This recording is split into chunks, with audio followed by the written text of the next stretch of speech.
กิมจิกับตำซั่ว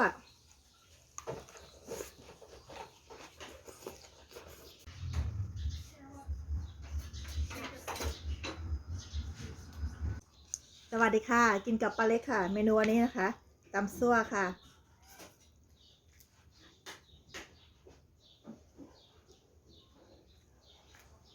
ขนมจีนเส้นเหนียวนุ่มกินกับนี่นะคะกิมจิค่ะกิมจิตานกพิราบอร่อยอร่อยทุกคนเอามากินกับตำซั่วน่ากินไหม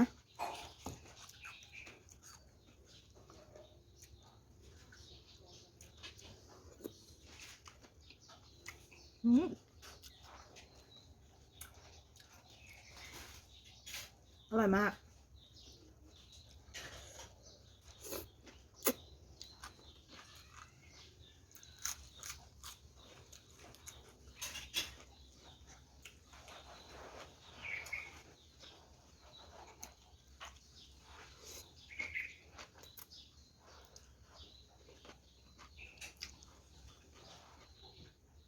ตำซั่วกับกิมจิเข้ากันมากทุกคนอร่อย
กิมจิกับตำซั่ว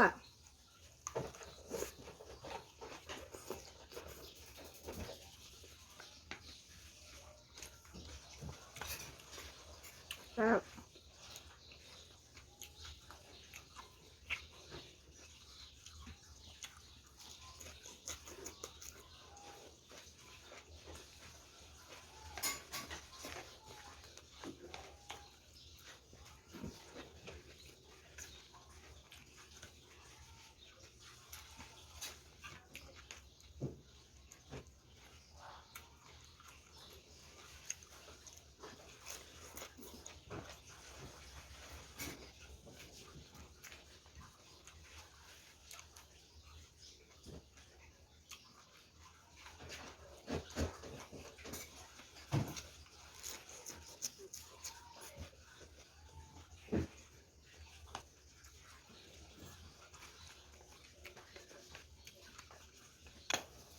อร่อยมากทุกคนมาลงตัวมากๆเลย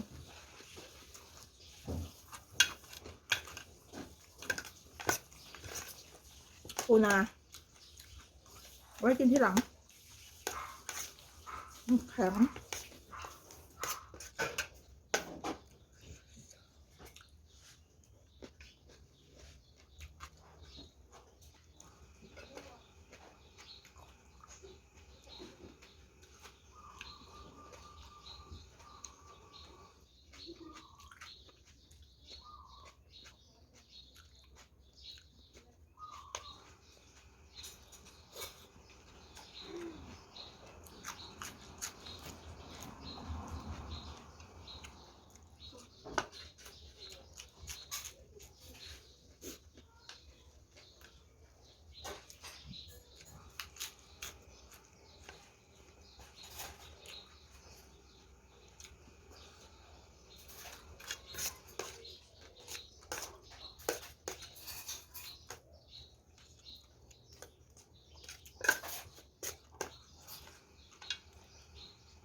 กิมจิ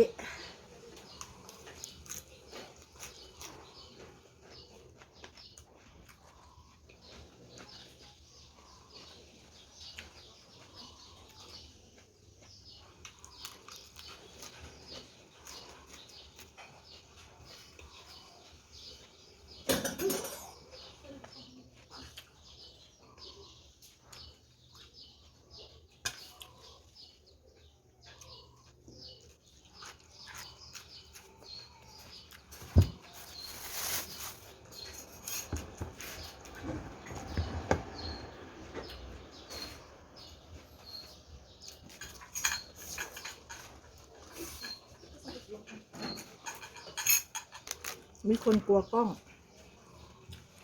อุ้ย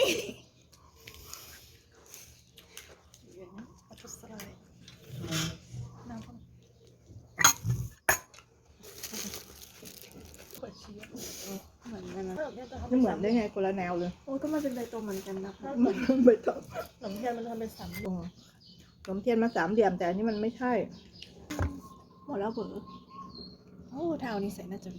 เสียบอยู่ในนี้กินจะบอกให้ซื้อมา อิ่มแล้วนะคะ ขอบคุณทุกท่านที่รับชมจนจบคลิป ขอบคุณสำหรับทุกกำลังใจทุกไลค์และก็ทุกแชร์ค่ะ เจอกันใหม่คลิปหน้านะคะ